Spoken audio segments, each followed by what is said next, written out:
nurihi kamishkatin fiha misbah. Allah lah yang menerangi seluruh langit dan bumi. Bandingan cahaya hidayah petunjuk Allah seperti sebuah tempat yang berisi sebuah lampu. Lampu itu berada di dalam kaca. Kaca itu pula jernih, terang benderang, seumpama bintang yang bersinar cemerlang. Lampu itu dinyalakan dengan minyak dari pokok yang banyak manfaatnya, iaitu pokok zaitun, yang bukan sahaja disinari matahari semasa naiknya dan bukan sahaja semasa turunnya, tetapi ia sentiasa terdedah kepada matahari. Dia tidak ke timur dan tidak ke barat. Yakadu yaituha yudhi'u walau lam tamsashu nar. Hampir-hampir minyaknya itu dengan sendirinya memancarkan cahaya bersinar walaupun ia tidak disentuh api. Minyak itu sendiri sudah jernih. Sinaran petunjuk nur hidayah Allah, sedemikian bandingannya adalah sinaran yang berganda-ganda. Nurun ala nur, cahaya yang berlapis cahaya. Cahaya petunjuk Allah yang menerangi, yang menyinari hati orang-orang yang beriman adalah seumpama sebuah lampu yang terang benderang yang terletak dalam tempat kurungannya. Bertambah pula lampu itu dalam sebuah kaca, dan kerana jernihnya kaca tersebut menjadikan cahaya lampu itu gemerlapan laksana bintang di langit yang bersinar cemerlang. Lebih-lebih lagi minyak lampu itu dari pokok yang banyak manfaatnya, iaitu pokok zaitun yang tumbuh dalam daerah yang sentiasa mendapat sinaran matahari, yang menyebabkan minyaknya jernih bersinar-sinar. Semuanya itu menjadikan cahaya lampu itu berganda-ganda. Yakadu zaituha yudhi'u walau lam tamsashu nar. Hampir minyaknya itu bercahaya, bersinar, memancarkan cahaya yang bersinar, yakni kerana jernihnya minyak itu. Walau lam tamsashu nar, walaupun ia tidak disentuh oleh api. Nurun ala nur, cahaya di atas cahaya. Cahaya petunjuk Allah tu umpama cahaya demi cahaya yang bersinar, yang berlapis-lapis, berganda-ganda. Macam cahaya api, cahaya kaca, cahaya minyak zaitun. Cahaya demi cahaya yang bersatu, yang berdekatan itu menyebabkan ianya terang benderang. Yahdillahu linurihi man yasha. Allah memberi petunjuk kepada cahayanya akan sesiapa yang Allah kehendaki. Allah memimpin sesiapa yang dikehendakinya menurut undang-undang dan peraturannya kepada nur cahaya petunjuknya itu. Wa yadribullahu al-amthala lin-nas, dan Allah mengemukakan pelbagai misal perbandingan untuk umat manusia. Wallahu bikulli syai'in alim. dan Allah itu maha mengetahui terhadap akan setiap sesuatu. Jadi Allah Subhanahu wa taala yang telah menunjukkan kekuasaannya dengan mendatangkan nuril kauniyatil maddiyah, nuril kauniyatil maddiyah, cahaya kebendaan yang ada di alam, yaitu memperlihatkan cahaya matahari di siang hari kepada seluruh makhluk, manusia, binatang, orang Islam, orang bukan Islam. Allah yang sudah memperlihatkan kuasanya, mendatangkan cahaya matahari yang menerangi dunia di siang hari, maka Allah tidak akan membiarkan manusia dalam kegelapan, dalam aktiviti kehidupan, lalu Allah memberikan cahaya maknawi, yaitu memperkenalkan peraturan yang mana yang baik, yang mana yang buruk. Sebagaimana seluruh manusia sudah mendapat petunjuk melalui cahaya matahari, maka sepatutnya orang yang berakal, cerdik, apabila dia mengetahui cahaya matahari ini datang daripada Allah yang maha berkuasa, yang menunjukkan kepada manusia yang ni benda yang bernama jalan, yang ni yang bernama pokok, yang ni bernama batu, yang ni bernama gunung, yang ni bernama sungai, supaya bila manusia menempuh perjalanan ke suatu tempat, dia tak berlaku kemalangan, tak berlaku kemalangan jiwa, bawa kereta, bawa motor tak masuk dalam sungai, tak aksiden dengan pokok, dengan tiang elektrik. Maka Allah Subhanahu wa taala yang telah membawa cahaya kepada seluruh makhluk, manusia dan binatang, Allah juga berkuasa memberi hidayatul ma'nawiyat, petunjuk secara makna, yaitu petunjuk kepada peraturan yang mana nilai yang mulia, yang hebat, yang mana nilai yang keji, yang mana nilai-nilai murni akhlak yang mulia, yang mana akhlak yang buruk, yang mana akidah yang betul, yang mana akidah yang sesat, yang mana ibadah yang baik, yang mana ibadah yang rosak. Yahdillahu binuril qiyami wal manhaji wal ma'ani man yurid. Allah juga memberi petunjuk kepada kelakuan-kelakuan yang mulia, peraturan-peraturan yang betul, makna-makna yang indah kepada sesiapa yang ia kehendaki. وقد يهتدي الملحد بنور الشمس المادي إلى الماديات ولكن بصره أعمى من رؤية نور المنهج والقيم. Kadang-kadang orang yang tak percaya kepada kewujudan Tuhan,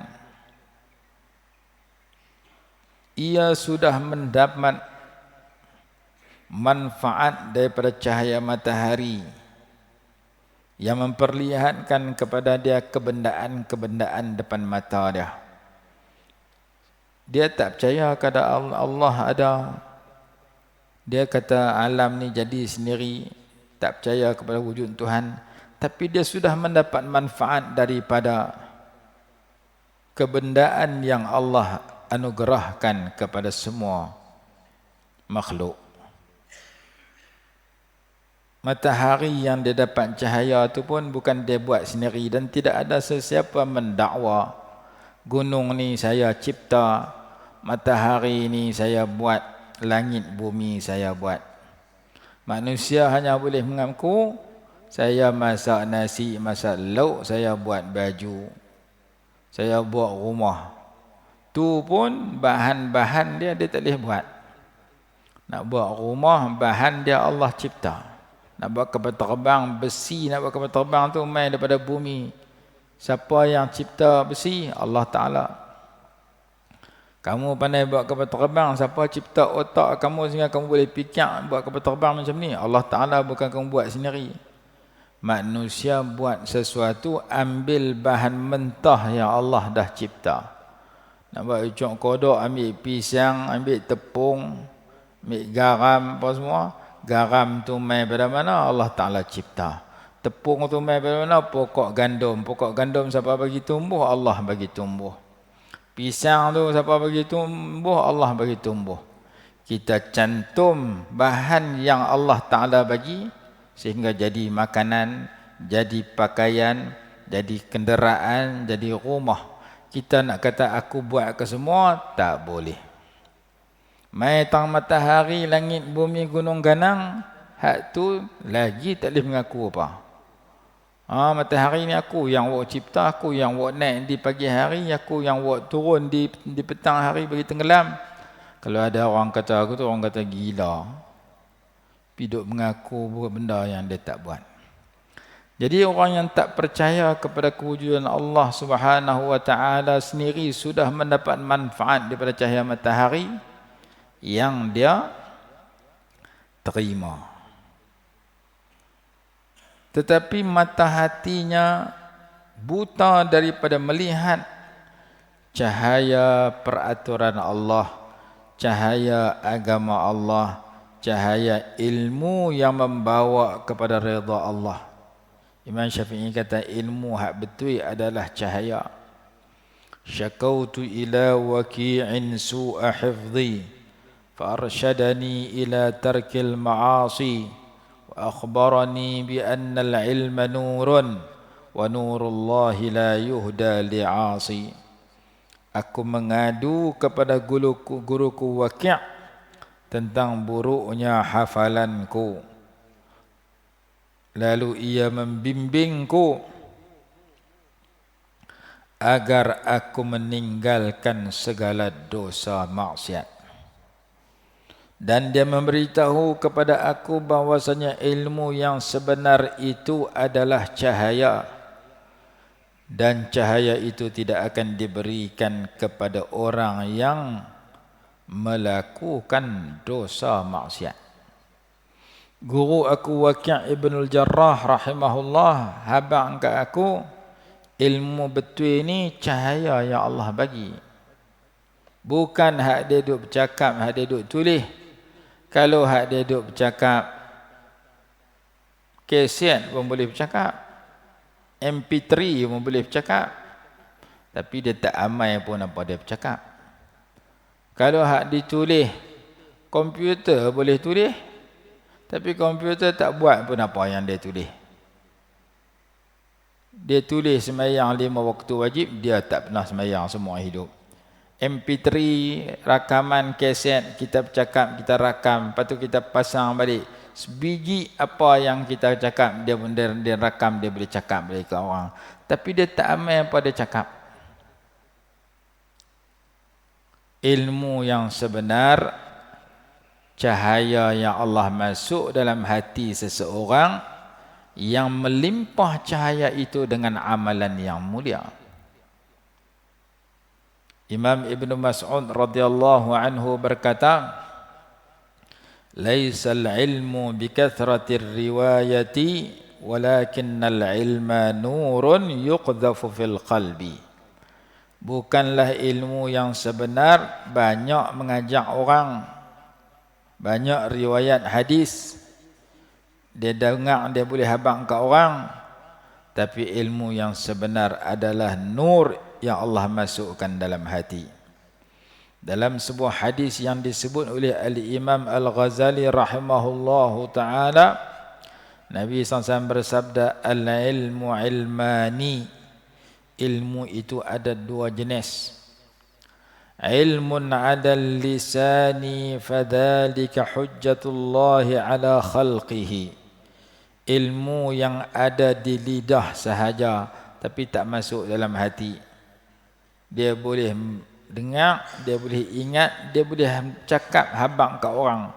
Tapi hati dia tak terima apa dia habaq tu. Tak beramal pun apa dia habaq. Fadzalika hujjatullah ala khalqihi. Ilmu sedemikian akan menjadi hujjah yang mendakwa pemiliknya, yang akan menjadi pendakwa raya di akhirat kelak, yang memudaratkan pemilik ilmu itu. Hang kata mohong tu haram tapi hang duk bohong. Hang tahu mencuri itu haram, hang duk mencuri. Hang tahu riba tu haram, hang masih terlibat dengan riba. Dia tahu benda haram, dia tak tinggal. Dia tahu benda wajib, dia tak buat. Maka benda dia tahu, dia boleh ingat, dia boleh habaq kat orang, itu membawa mudarat kat dia. Yang tu nama ilmu tekat lidah. Tekat boleh bercakap tapi dia tak buat apa dia bercakap. Satu lagi, wa ilmun fil qalbi fadzalikal ilmun nafi'.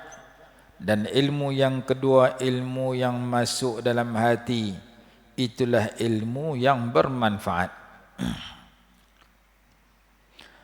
Imam Ghazali rahimahullahu ta'ala sebut dalam kitab Ihya, man lam yakun sadruhu mishkatan lil anwaril ilahiyah. Mishkatan tu sama perkataan dengan surah An-Nur ini. Masalu nurihi kamishkatin fiha misbah. Al-misbahu fi zujajah ila akhir al-ayah. Perumpamaan cahaya Allah seperti mishkah. Mishkah bekas lampu. Jadi kata Imam Ghazali rahimahullah, man lam yakun sadruhu mishkatan lil anwaril ilahiyah. Barang siapa yang hatinya tidak boleh menjadi bekas untuk dimasuki oleh cahaya-cahaya petunjuk yang datang daripada Allah Subhanahu wa taala. Man lam yakun sadruhu mishkatan lil anwaril ilahiyah lam yafid ala zahirihi jamalul akhlaqin nabawiyyah. Nescaya tidak akan melimpah pada zahirnya kecantikan akhlak Nabi besar Muhammad sallallahu alaihi wasallam. Kalau hati dia tak masuk petunjuk Allah, luaran dia tak akan ikut kelakuan Rasulullah sallallahu alaihi wasallam. Luaran kita boleh ikut kecantikan akhlak Nabi SAW apabila dalaman kita dicurahkan dan dimasukkan petunjuk Allah Subhanahu wa taala. Dimasukkan cahaya petunjuk Allah Subhanahu wa taala. Orang tanya macam mana nak pergi masuk cahaya petunjuk Allah taala itu? Pengarang kitab Ta'limul Muta'allim Imam Burhanuddin Az-Zarnuji rahimahullah, dia kata hati kita macam rumah. Rumah tu kalau ada anjing, maka ia tidak boleh dimasuki oleh malaikat rahmat.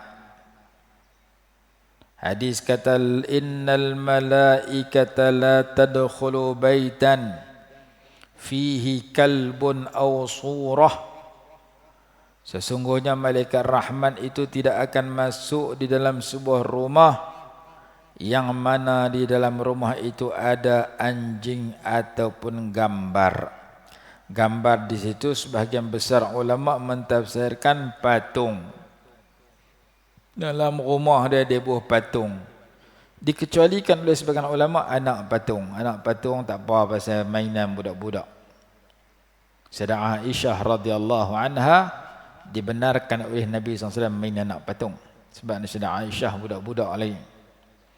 Dalam kitab Hasyiatan Qaljubi wa Umairah ada sebut pengecualian itu. Patung-patung jangan pergi ada dalam rumah kerana malaikat rahmat tak masuk. Anjing jangan bela dalam rumah, malaikat rahmat tak masuk. Boleh tak orang Islam bela anjing? Dalam kitab-kitab fatwa ulama kata boleh ketika berhajat. Macam mana berhajat? Jaga kebun, jaga dusun. Dusun kita khinzir duk masuk kacau, serigala duk masuk kacau, kera duk masuk kacau, kita bela anjing nak jaga kebun, halau khinzir. Halau pencuri duk masuk curi durian, bela anjing untuk jaga kebun kerana berhajat dibenarkan oleh ulama. Sekadar kita tahu kita jenis tak ada kebun ni nak bela apa? Kita nak makan durian pergi Bukit Payung pergi orang lungguk durian bawah payung tu, suar duit dia suar durian. Nak pergi ambil di dusun, dusun pun tak ada. Saja-saja bela, kesian kat anjing, macam kesian kat kucing, tak digalakkan. Ada orang kita pergi bela anjing banyak-banyak lah pula, perkara biasa pula. Hari tu dia buat di Kuala Lumpur program bersama anjing. Orang Islam kita pakai tudung, perempuan apa semua pergi duk peluk anjing, dukung anjing.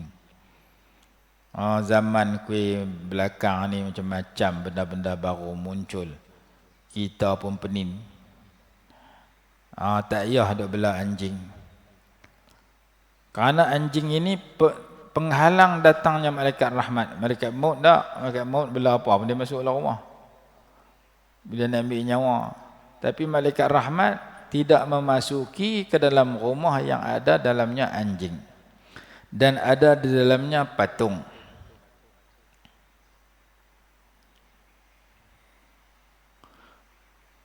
Maka kata pengarang kitab Ta'lim Muta'alim, sebagaimana malaikat rahmat tidak masuk ke dalam rumah yang ada anjing, maka ilmu yang bermanfaat tidak akan dimasukkan ke dalam diri seseorang yang dalam diri seorang tu ada anjing.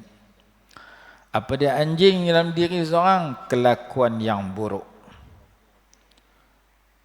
Perangai buruk tu diumpamakan seperti kalbun ma'nawiyun, anjing secara makna.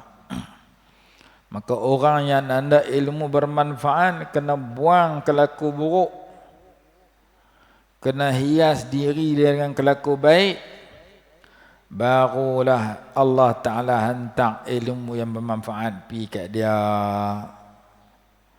Jadi kitab Ta'lim Muta'alim antara kitab yang baik untuk menjadi asas sesiapa saja yang nak menuntut ilmu atas muka bumi untuk mendapat ilmu manfaat. Di samping kitab Bidayatul Hidayah Imam Ghazali, kitab Risalah Al-Mu'awanah Imam Al-Haddad, kitab Nasaih Diniyah kitab Imam Haddad, kitab Mursyidul Amin Imam Ghazali, Mau'izatul Mu'minin, Ihya Ulumuddin, Hidayatus Salikin, Sairus Salikin, kitab-kitab tasawuf yang lain. Jadi asas kepada penuntut ilmu kitab Ta'lim Muta'alim. Mengajak dalam kitab itu, kamu nak ilmu dan cahaya ilmu, kamu kena buang sifat-sifat buruk. Kerana sifat buruk itu serupa anjing duduk dalam rumah. Dan kalau kamu tak buang sifat buruk, kamu pergi menuntut ilmu, guru kamu bagi ilmu kat kamu serupa bubuh rantai rantai mutiara di tengkok khinzir. Itu kata dalam kitab Bidayatul Hidayah. Bila kamu mengaji tak ikhlas, bukan kerana nak Allah, bukan kerana nak dapat redha Allah, tapi mengaji kerana nak ada dunia saja, masih nak buat dosa dengan pengajian kamu, niat kamu nak ada dunia, nak buat dosa, nak derhaka pada Allah, kamu adalah orang yang salah.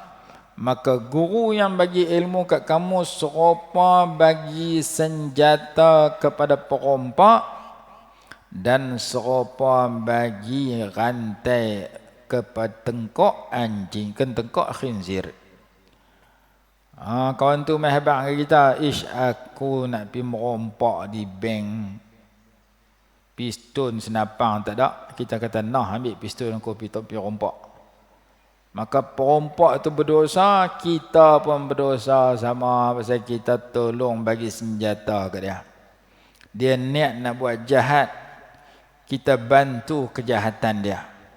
Niat dia nak pergi rompak bank, kita tolong bagi senapang patah kita kat dia. Nah ambil senapang ni pergi rompak di bank tu. Dia berdosa, kita berdosa. Polis mai tangkap dengan dia dengan tukar-tukar senapang kali. Ataupun jiran kita ada pokok pelam, buahnya manis, nama harum manis, buah tinggi, mai seorang orang kampung nak curi buah pelam jiran kita. Nak kait tak ada galah. Nak naik pokok tu, buah duk ujung julai, tak boleh dapat. Tapi ada harapan boleh dapat dengan lompat. Pokok buah tak tinggi mana. Dia lompat, dia kait, nak kena dah, tinggal lagi jengkai lagi nak kena buah pelam tu. Kalau kena lurus boleh kat dia. Lompat tak sampai. Lompat suar tak sampai. Kita kata kat dia, kita ni jiran kepada pemilik pokok. Hang duk buat apa tu petang-petang ni, pukul 6 petang ni. Ni nak ambil buah pelam ni. Buah pelam siapa punya? Tak tahu, tuan rumah ni kot. Awak nak ambil buah pelam tu? Tuan tak ada. Saya teringin nak ambil je. Tak apa, kesian kat hang tengok duk lompat lama dah. Tak dapat-dapat. Aku pergi bertinggung tuan tu, hang naik atas belakang aku pijak. Kita bertinggung, dia pijak belakang kita, diri sampai buah pelam tu. Tadi nak ambil sebiji, ambil 2 biji. Tadi niat nak curi sebiji lah, curi 2 biji. Sebiji untuk dia, sebiji bagi kat kita. Pasal kita tolong. Kita tak boleh, ni buah pelam curi aku tak mau makan. Aku hanya tolong hang ikhlas kerana Allah Ta'ala. Aku tolong hang bagi boleh ambil buah. Aku tak mau makan pasal buah tu buah curi. Tengah duk bersembang, tuan rumah balik. Dia terajang pencuri dengan kita merojul sekali kena terajang dengan tuan rumah. Pasal apa? Pasal kita tolong dia mencuri barang orang. Kalau dia report polis tangkap pencuri, tangkap dengan orang hak tolong. Dia kata, saya bukan curi pun, saya tahu curi ni haram, buah pelam. Cuma saya tolong angkat dia bagi dia curi. Sebab lama tu nak naik, nak ambil tak dapat-dapat. Saya bagi tangga bagi dia naik, ataupun saya pergi angkat dia supaya dia boleh sampai buah pelam tu. Dia salah pasal mencuri, kita salah pasal angkat dia untuk mencuri. Kalau angkat orang untuk mencuri salah, angkat orang jadi wakil rakyat untuk buat benda salah, sama. Main time pilih pemimpin, kita tolong sokong pemimpin ni naik dia buat benda tak betul. Kita dapat dosa sama kerana angkat orang tak betul. Maka kita nak angkat pemimpin yang ingin kepada redha Allah, pemimpin yang nak buat baik. Dan pemimpin dia sendiri kalau betul dia nak buat baik, dia boleh ajak orang sokong dia. Mana dalil dia? Dalil dia dalam surah Yusuf. Nabi Yusuf berkata, ij'alni ala khazainil ardi inni hafizun alim. Jadikan aku menteri keuangan negara ini. Aku orang yang pandai jaga dan pakar dalam bidang ini. Nabi Yusuf AS kempen supaya angkat dia jadi pemimpin. Sebab dia memang berkeahlian, dan kalau dia pimpin orang bukan tekat berjaya di dunia, bahkan masuk syurga. Kalau pemimpin nak ajak orang masuk syurga, silakan ajak orang kempen, orang angkat dia. Dan kita pun sokong orang yang nak ajak orang pergi syurga. Tapi kalau pemimpin tekat dunia ada dosa pahala tak peduli, tak boleh kita angkat. Kalau kita angkat, serupa kita angkat pencuri pokok pelam, buah pelam tadi. Kita kata, aku bukan curi pun, makan pun tak buah pelam ni, aku cuma tolong angkat dia untuk mencuri.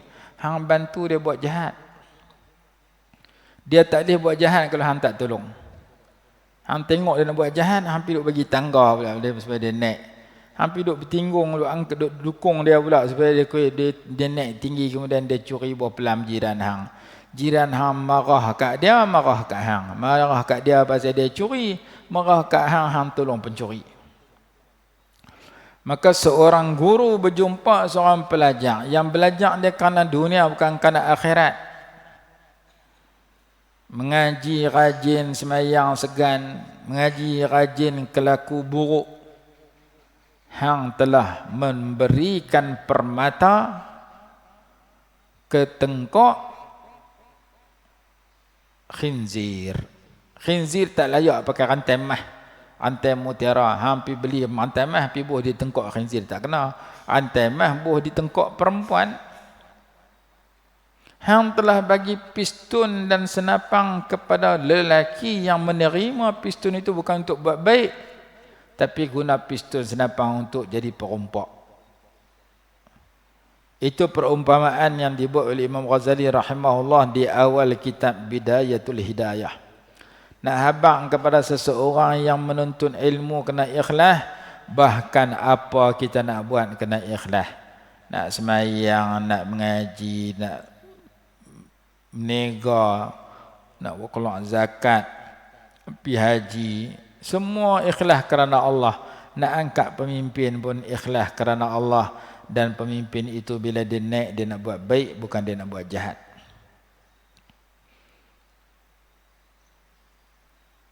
Siapa yang angkat pemimpin yang zalim, sokong pemimpin yang zalim, berkenan kepada pemimpin yang zalim, cenderung hati minat kepada pemimpin yang zalim, Allah bagi amaran dalam surah Hud, wala tarkanu ilal ladzina zalamu fatamassakumun nar. Jangan kamu cenderung kepada orang zalim. Kalau kamu cenderung kepada orang zalim, kamu akan disentuh api neraka. Cenderung hati berkenan ke orang zalim, setuju dengan kezaliman, diberi amaran neraka oleh Allah Ta'ala. Maka jangan kita mendampingi orang zalim, berkawan dengan orang zalim, suka ke orang zalim. Setengah orang dia bukan kira lah zalim tak zalim. Aku jumpa orang ni, aku minat kat dia, ambil sign autograf, ambil gambar duduk sekali. Walaupun orang tu orang zalim. Orang dulu-dulu tak suka menghadirkan diri majlis dalam orang zalim, setuju dengan orang zalim, kecuali kalau zahir hadir juga untuk berdakwah, untuk mengajak orang zalim supaya buat benda baik, bertaubat kembali kepada jalan baik. Silakan. Kalau duduk teringin nak pergi jumpa, nak pergi duduk sekali, makan sekali, ambil gambar sekali, tangkap gambar sekali, tak payah. Kerana orang zalim dipandang hina oleh Allah kerana kezalimannya. Allah tak suka manusia buat zalim. Ya ibadi inni haramtu zulma ala nafsi fala tazalamu. Dalam hadis Qudsi ada, hadis itu disebut hadis 40, wahai hamba-hambaku, aku haramkan zalim ke atas diriku, maka kamu semua jangan buat benda zalim. Apa benda zalim? Apabila seseorang itu buat sesuatu bercanggah dengan ajaran Allah. Wa man lam yahkum bima anzalallahu faulaika humuz zalimun. Ayat dalam suratul Maidah. Sesiapa yang menghukum selain daripada yang Allah turun, maka mereka itu orang yang zalim. Jadi kita tak mau diri kita jadi orang zalim, kita tak mau menyokong orang zalim, mengangkat orang zalim, suka ke orang zalim. Saya bukan zalim, zalim ni pergi pancung kepala orang, zalim ni pergi curi duit orang. Saya bukan pernah curi duit orang pun. Tak. Zalim itu apabila kamu tak buat yang Allah wajibkan, kamu tak tinggal yang Allah haramkan. Kamu tak semayang 5 waktu, kamu telah zalim. Zalim kat diri kamu sendiri kerana tempah neraka, tak semayang. Ma salakakum fi saqar? Qalu lam nakum minal musallin. Allah Ta'ala tanya, pasal apa kamu masuk neraka saqar? Dulu kami tak semayang. Tak semayang bukan pergi buat jahat kat orang, buat jahat kat diri dia sendiri. Kita pergi curi kasut orang, kita zalim balas hak orang. Kita pergi ambil duit orang, kita pergi tampak orang tanpa kesalahan, kita pergi tumbuk orang, kita pergi pancung kepala orang, itu kita zalim kat orang. Ni kita buat benda yang tak sangkut dengan orang, dengan diri kita sendiri. Yang Allah wajib kita tak buat, yang Allah larang kita buat, kita zalim diri kita. Allah larang mata kita tengok yang haram, kita duk guna mata tengok yang haram juga, maka kita telah buat zalim. Walaupun manusia tak tahu, Allah Ta'ala kata ya'lamu kha'inatal a'yuni wa ma tukhfis sudur. Allah tahu mata-mata yang kenat, yang tak jujur, yang tak amanah, dan apa yang disembunyikan oleh segala dada manusia.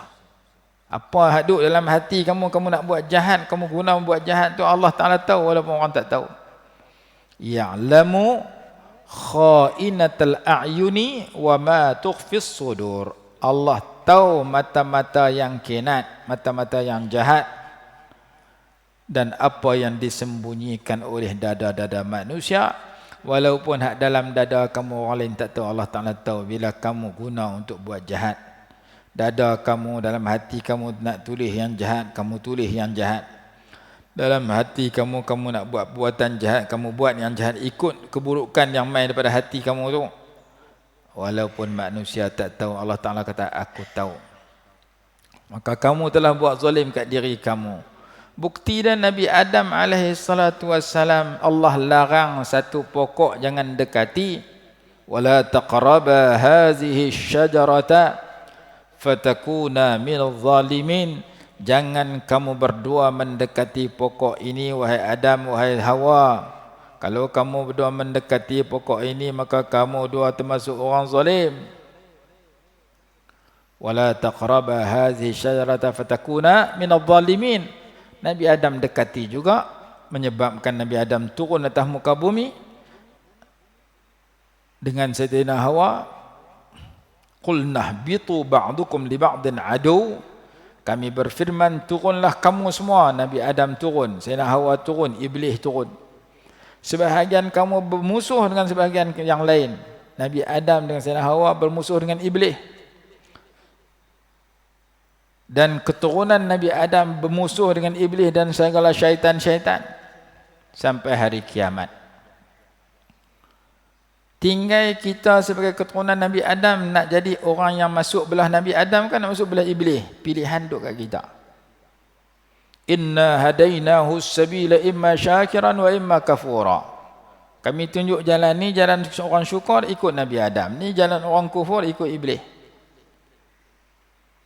Faman syaa'a falyu'min wa man syaa'a falyakfur. Siapa nak dia beriman ikut Nabi Adam, siapa nak dia kufur ikut syaitan, Iblis dan syaitan. Penyokong-penyokong Nabi Adam AS ada sampai kiamat. Penyokong Iblis pun ada sampai kiamat. Tinggal kita nak pilih pergi belah mana. Pergi kanan ikut Nabi Adam, pergi kiri ikut Iblis. Pergi kanan masuk syurga, pergi kiri masuk neraka. Nabi Adam cepat-cepat bila turun ke muka bumi, Nabi Adam kata, Rabbana zalamna anfusana wa illam taghfir lana wa tarhamna lanakunanna minal khasirin. Ya Allah, ya Tuhan kami berdua, saya dengan bini saya Hawa, telah buat zalim kepada diri kami kerana kami melakukan perkara yang engkau larang. Satu larangan engkau kami telah lakukan, iaitu mendekati pokok, makan buah di pokok itu. Rabbana zalamna anfusana, ya Allah, ya Tuhan kami telah buat zalim akan diri kami sendiri. Wa illam taghfir lana wa tarhamna, dan jika engkau tak ampun bagi kami dan engkau tak kesian kat kami, lanakunanna minal khasirin, nescaya kami termasuk orang rugi. Bila Nabi Adam bertaubat, minta Allah ampun, mengaku salah, lalu Allah Ta'ala segera terima taubat Nabi Adam. Nak ajak kat kita bila kita salah, cepat-cepat bertaubat. Sedangkan Nabi Adam bukan orang zalim, dia seorang Nabi dan Rasul. Sebagai satu pengajaran kepada kita orang biasa. Kita ni hari-hari buat zalim. Hari-hari kita buat benda salah. Nabi Yunus begitu juga. Dia seorang Nabi. Nabi Yunus kata, La ilaha illa anta subhanaka inni kuntu minadh dhalimin. Dalam surat Al-Anbiya. La ilaha illa anta, tiada Tuhan melainkan engkau, subhanaka, maha suci engkau, inni kuntu minadh dhalimin, sesungguhnya aku termasuk yang orang zalim. Nabi Yunus bukan zalim. Para Nabi maksum daripada dosa. Kalau Nabi tersalah buat salah, yang tu dalam istilah kitab An-Nubuwah wal Anbiya karangan almarhum Syekh Muhammad Ali As-Sabuni rahimahullah, yang tu dia kata zallah. Zallah makna tergelincir. Orang berjalan kaki tergelincir sikit. Tapi kita ni betul buat zalim, buat salah. Bila kita tidak melakukan yang Allah wajib, tak tinggal yang Allah haramkan dalam bab-bab tertentu, maka Allah Ta'ala selamatkan Nabi Yunus sebab mengaku zalim, mengaku salah. Dan Allah selamatkan orang beriman yang lain. Allah iring ayat itu, fanajjaynahu minal ghammi wa kadzalika nunjil mu'minin. Lalu kami selamatkan Nabi Yunus alaihissalam daripada duka cita yang sedang baginda hadapi, dan demikian juga kami selamatkan orang-orang yang beriman. Sayyidina Abu Bakar radhiyallahu anhu, sahabat yang paling tinggi sekali, umat Nabi SAW yang paling hebat sekali, Sayyidina Abu Bakar radhiyallahu anhu. Dikatakan dalam kitab Tarikhul Khulafa, begitu juga kitab yang lain, kalau tak silap dalam Ar-Riyadun Nadhirah mungkin ada juga. Law wuzina imanu Abi Bakrin bi imani hadhil ummati la, kalau ditimbang iman Sayyidina Abu Bakar dengan iman seluruh umat Nabi SAW, rajahat imanu Abi Bakrin, nescaya akan berat lagi iman Sayyidina Abu Bakar. Dalam kitab Ihya kata, ma fadala Abu Bakrin, tidak lebih Abu Bakar ke atas sahabat, ke atas semua manusia yang lain, semua umat Nabi SAW yang lain, bikasrati salatin wala siyamin walakin li syai'in waqara fi sadrih. Dia bukan lebih pasal banyak sembahyang sunat, banyak puasa sunat, tapi dia lebih kerana sesuatu yang tertanam dalam dadanya. Imannya tinggi. Warahmati fi Muslim, sifat rahmat dia kepada orang Islam, sifat mulia yang ada dalam hatinya. Dikatakan Sayyidina Abu Bakar ni, Sayyidina Umar kata radhiyallahu anhu, la yawmun min Abi Bakrin wa lailatun la yawmun wa lailatun min Abi Bakrin khairin min Umar, min umri Umar. Satu hari, satu malam daripada Abu Bakar lebih baik daripada seluruh umur Sayyidina Umar. Sayyidina Umar kata lagu tu, satu hari saja milik Sayyidina Abu Bakar dengan satu malam saja milik Sayyidina Abu Bakar lebih baik daripada seluruh umur aku ni. Umar kata, Sayyidina Umar kata. Satu hari itu apa dia?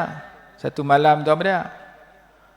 Ketika mereka bermalam di gua Sur, gua Sur.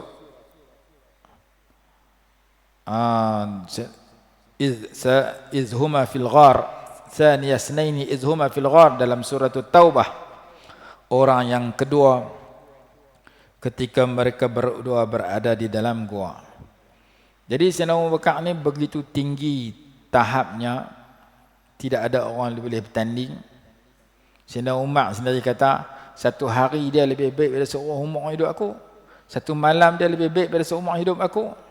Dan iman dia kalau timbang dengan iman semua umat Nabi SAW, iman dia paling tinggi. Sayyidina Abu Bakar yang paling tinggi, yang digelar sebagai As-Siddiq. Orang yang pertama masuk syurga tanpa hisab, Sayyidina Abu Bakar radhiyallahu anhu. Orang yang pertama masuk syurga setelah dihisab dengan hisab yang amat mudah, Sayyidina Umar radhiyallahu anhu.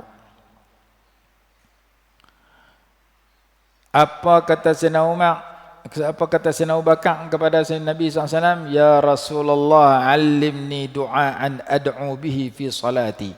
Wahai Rasulullah, ajak kat saya satu doa, saya nak guna doa tu nak baca dalam sembahyang saya.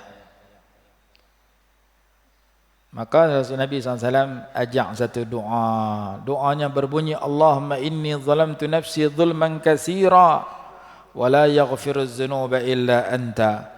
Faghfir li maghfiratan min indika warhamni innaka antal ghafurur rahim. Ada dalam kitab azkar hadis tu, ada dalam kitab hadis sahih. Lalu Sayyidina Abu Bakar baca dalam semayang selepas tasyahud akhir sebelum bagi salam. Allahumma inni zalamtu nafsi zulman katsira, ya Allah ya Tuhanku, sesungguhnya aku telah menzalimi akan diri aku dengan kezaliman yang banyak. Wala yaghfiru dzunuba illa anta, tidak ada yang mampu mengampunkan akan segala dosa melainkan hanya engkau. Faghfirli maghfiratan min indika, maka ampunkan bagiku, kurniakan kepadaku keampunan daripada sisi engkau. Warhamni, dan kasihanilah aku. Innaka antal ghafurur rahim, sesungguhnya engkau maha pengampun lagi maha penyayang. Sayyidina Abu Bakar orang paling hebat, diajak baca doa mengaku buat zalim. Kalau para nabi mengaku zalim sedangkan mereka tidak zalim, Sayyidina Abu Bakar mengaku zalim sedangkan dia orang paling hampir kepada Nabi SAW, salah seorang daripada 10 orang masuk syurga dah. Kita tak tahu lagu mana ni, tentu lebih kena mengaku zalim. Maka doa Nabi Adam kena baca, doa Nabi Yunus kena baca, doa Sayyidina Abu Bakar kena baca. Kerana kita mungkin buat zalim kepada diri kita atau orang lain tanpa kita sedari. Allah berfirman, nurun ala nur, yahdillahu li nurihi man yasha wa yadribullahu al-amthal lin-nas wallahu wa yadribullahu lin-nasi wa yadribullahu al-amthal lin-nas wallahu bikulli syai'in alim. Kita sambung besok. Wallahu a'lam. Bismillahirrahmanirrahim. Alhamdulillahirabbil alamin. Wassalatu wassalamu ala sayyidina Muhammad wa ala alihi wa sahbihi barik wa sallim. Allahumma anfa'na bima 'allamtana wa 'allimna ma yanfa'una warzuqna 'ilman yanfa'una bi rahmatika ya arhamar rahimin. Rabbana atina fid dunya hasanatan wa fil akhirati hasanah wa qina 'adzaban nar. Sallallahu ala sayyidina Muhammad wa ala alihi wa sahbihi wa sallam. Alhamdulillahirabbil alamin.